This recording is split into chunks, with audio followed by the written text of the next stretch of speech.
Hi friends, welcome to பிரகிகா audio novel. கதையின் பெயர் அழகிய அசுரா, பாகம் 11. அடுத்த நாள் திவாகரின் வீட்டிற்கு அருண் வந்தான்.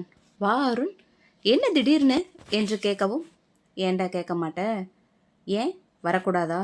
அச்சோ, அப்படிலாம் இல்லைடா. பின்ன எதுக்கு அப்படி கேட்ட? உன்னை கிண்டல் பண்ணுறதுக்கு தான்டா அப்படி கேட்டேன். சரி, அதெல்லாம் விடு. நேற்று எங்கே போன? ஏன் காலேஜ் வரல? ஏய் ப்ளீஸ் சத்தம் போடாதடா, வாடா உள்ள பேசிக்கலாம் என்று தனது அறைக்கு கூட்டிச் சென்றவன், இப்போ பேசு. ஏண்டா இப்படி கத்துற? அம்மாவுக்கு தெரியாது நேற்று நான் காலேஜ் லீவ் போட்டது. ஓ அப்படியா, சரி ஏன் வரல? பிரியாவோட வெளியே போயிருந்தேன்டா. அதானே பார்த்தேன், நானும் அதே தான் நினச்சேன் என்றான். அப்போது நம்ம ஃப்ரெண்ட்ஸ் எல்லாத்துக்கிட்டையும் சொல்லிட்ட அப்படி தானே? ஆமாண்டா, நீ காலேஜ் வரலன்னு எல்லாரும் அதே தான் நினச்சாங்க. தெரிஞ்சதுனால இப்போ என்ன, எப்பயோ தெரிய போகுது தானே.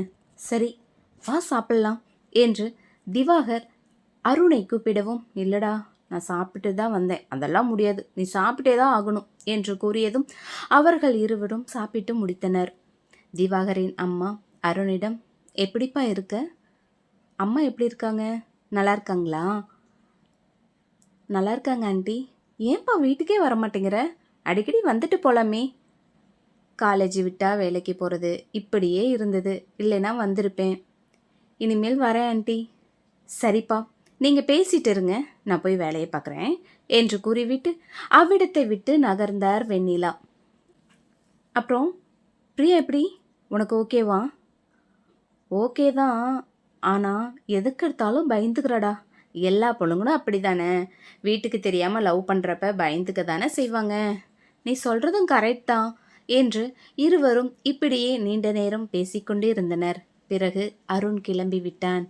அடுத்த நாள் காலேஜில் திவாகர் திவாகர் என்று அவனின் நண்பன் ஒருவன் கத்திக்கொண்டே வர, தன் நண்பர்களுடன் மரத்தடியில் அமர்ந்து பேசிக்கொண்டிருந்த திவாகரோ, ஏண்டா எதுக்கிட்ட எப்படி கத்துற? பிரியாக்கு ஏதோ பிரச்சனை போல, என்னடா ஆச்சு? அந்த மனோஜ் பையன் என்னடா சொல்கிற?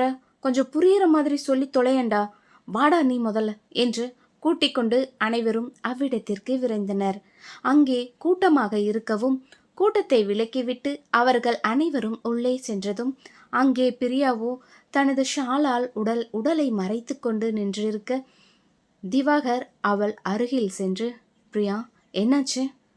பிரியா என்னாச்சு என்று கேட்க, அவளோ அழுது கொண்டு அப்படியே நின்று கொண்டிருந்தாள்.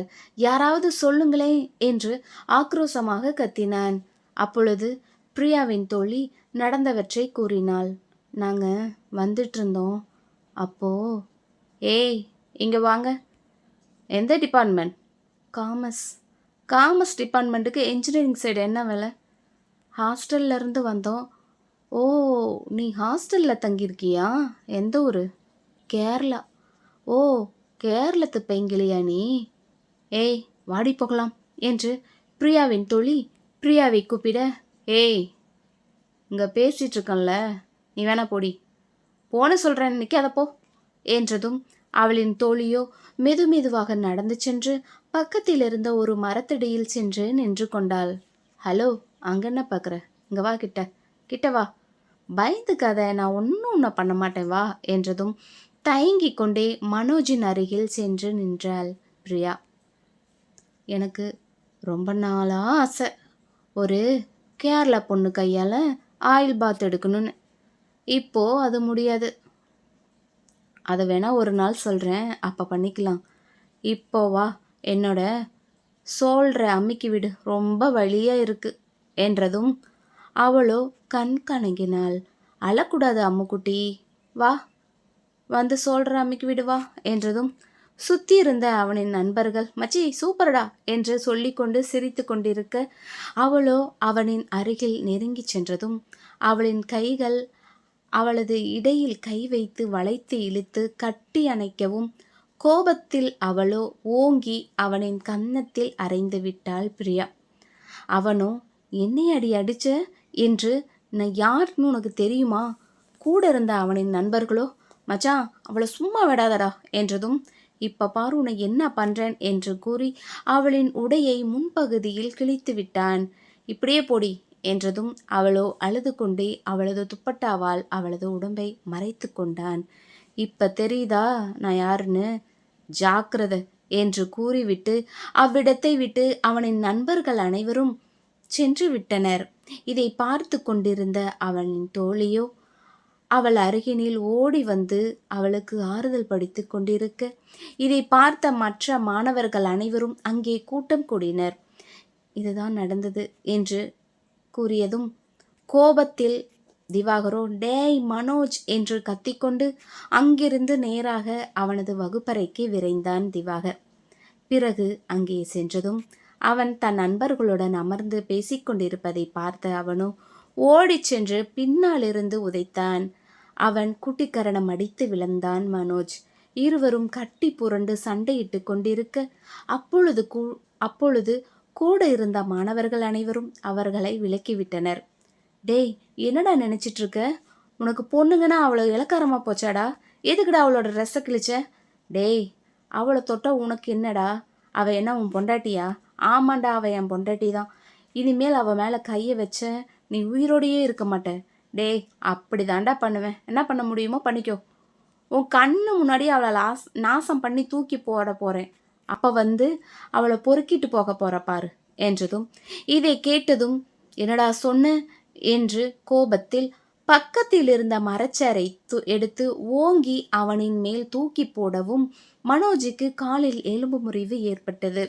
இதை அறிந்த கல்லூரி பேராசிரியர்கள் அவனை சஸ்பெண்ட் செய்தனர். பிறகு வீட்டில் கல்லூரிக்கு செல்லாமல் 1 மாதம் இருக்க வேண்டிய சூழல் ஏற்பட்டது. இதனால் திவாகருக்கோ பிரியாவை பார்க்காமல் அவனால் இருக்க முடியவில்லை. என்னதான் ஃபோனில் பேசினாலும் அவளை பார்க்காமல் இருக்க முடியவில்லை என்று எண்ணி தினமும் காலேஜ் முடிந்ததும் அவளை வெளியில் வரவைத்து பேசி பழக ஆரம்பித்தான். இப்படியே நாட்கள் கடந்தது. நீண்ட நாட்களுக்கு பிறகு திரும்பவும் கல்லூரிக்குள் நுழைந்தான் திவாகர். கல்லூரிக்கு செல்வது, பிரியாவிடம் பழகுவது என இப்படியே அவனது வாழ்க்கை கடந்தது. அவனது அம்மாவிற்கு இவன் பிரியாவை விரும்புவது தெரியவர முதலில் இவர்களின் காதலுக்கு எதிர்ப்பு தெரிவித்த அவனின் அம்மாவோ நாள்பட ஒத்துக்க ஆரம்பித்து விட்டார். ஆனால் இவர்களின் காதல் விவகாரம் அவனின் தந்தைக்கு தெரியாது. வருடங்கள் ஓடின. 5 வருடங்களுக்கு பிறகு திவாகரும் பிரியாவும் கல்லூரி படிப்பையும் படித்து முடித்தனர். பிரியா அவளோட ஊருக்கு கிளம்பி விட்டாள். ஆனால் அவர்கள் இருவரும் அவரவர் ஊர்களில் இருந்தாலும் தினமும் இவர்கள் தொலைபேசியில் தங்களது உணர்ச்சிகளை பரிமாறிக்கொண்டே இருந்தனர். ஒரு நாள் திவாகரோ பிரியாவிடம் நாம் 2 பேரும் மேரேஜ் பண்ணிக்கலாம், வீட்டில் பேசு நம்ம காதலை பற்றி என்றதும் பிரியாவும் அவளின் அம்மா அப்பாவிடம் இதை பற்றி கூறவும் அவர்கள் கடும் எதிர்ப்பை தெரிவித்தனர். எவ்வளவு போராடியும் வீட்டில் அவர்கள் இருவர்களின் திருமணத்திற்கு சம்மதிக்கவில்லை. இது தொடர்பாக திவாகரிடம் அவள் கூறிக்கொண்டு அழ ஆரம்பித்தாள். திவாகருக்கோ அவளை விட்டு இருக்க முடியவில்லை. எவ்வளவு சீக்கிரம் திருமணம் செய்து கொள்ள முடியுமோ சீக்கிரம் பண்ணிக்கொள்ள வேண்டும் என்ற எண்ணத்தில் இருக்கு. இதை பற்றி தனது அம்மாவிடம் பேசினான். இவர்களின் காதலை பற்றி திவாகரின் தந்தையிடம் பேசியதும் அதற்கு அவரோ என்ன வெண்ணிலா, அவன் தான் சின்ன பையன், வயசு கொள்ளாரில் ஏதோ பேசிகிட்டு இருக்கான், நீ என்ன அவனுக்கு சப்போர்ட் பண்ணிகிட்டு இருக்க? நம்ம குடும்பத்துக்கு இதெல்லாம் செட் ஆகாதுன்னு தெரியுமா தெரியாதா? ஏதோ லவ் பண்ணிட்டாங்க, நமக்கு இருக்கிறது ஒரே பிள்ளை, அவனோட சந்தோஷந்தாங்க நமக்கு முக்கியம், பேசாமல் கல்யாணம் பண்ணி வச்சிடலாமே. வாயை மூடு வெண்ணிலா, அந்த பொண்ணோட வீட்லேயும் ஒத்திக்கலைன்னு சொல்கிற, அதையும் மீறி கட்டி வச்சிட்டோம்னா நாளைக்கு பொண்ணு வீட்டுக்காரங்க வந்து பிரச்சனை பண்ணால் என்ன பண்ணுறது? அசிங்கமாக இருக்காதா? அவங்க பிள்ளைய கட்டி வச்சிட்ட கோவத்தில் நம்ம பையனை ஏதாச்சும் அவங்க பண்ணிட்டாங்கன்னா என்ன பண்ணுறது? அதுக்கெல்லாம் என்னால் சம்மதிக்க முடியாது என்று கோபமாக பேசிவிட்டு அறையை விட்டு வெளியேறினார் சேகர். பிறகு வெண்ணிலாவோ நீ கவலைப்படாதப்பா, நான் அப்பா கிட்ட பேசி சம்மந்தம் வாங்குறேன், உங்கள் 2 பேரையும் சேர்த்து வைக்கிறது என்னோட பொறுப்பு, பிரியா கிட்டையும் சொல்லிவே, தைரியமாக இருக்க சொல்லு என்று கூறிவிட்டு சென்றுவிட பிறகு திவாகரோ என்ன பண்ணலாம் என்று ஆழ்ந்த யோசனைக்கு சென்றான். இதோட இன்னைக்கு பார்ட் முடியுதுங்க. உங்களுக்கு இந்த ஸ்டோரி பிடிச்சிருந்துச்சுன்னா லைக் பண்ணி ஷேர் பண்ணி நம்ம சேனலை சப்ஸ்கிரைப் பண்ணுங்கள். நிறைய பேர் சப்ஸ்கிரைப் பண்ணாமே பார்த்துட்ருக்கீங்க. உங்கள் மறக்காமல் உங்கள் கருத்துக்களை கமெண்ட் பாக்ஸில் தெரிவிங்க. என்னோடய இன்னொரு சேனலோட லிங்க்கு நான் கீழே டிஸ்கிரிப்ஷனில் கொடுத்து வைக்கிறேன். ஃபஸ்ட் கமெண்ட்லேயும் பின் பண்ணுறேன். உங்களுக்கு விருப்பம் உள்ளவங்க அந்த சேனலையும் நீங்கள் சப்ஸ்கிரைப் பண்ணி அதுலேயும் நியூ நாவல் போயிட்டுருக்கு, பார்த்துக்கலாம். ஓகே, நம்ம நெக்ஸ்ட் பார்ட்டில் பார்க்கலாம். பாய்.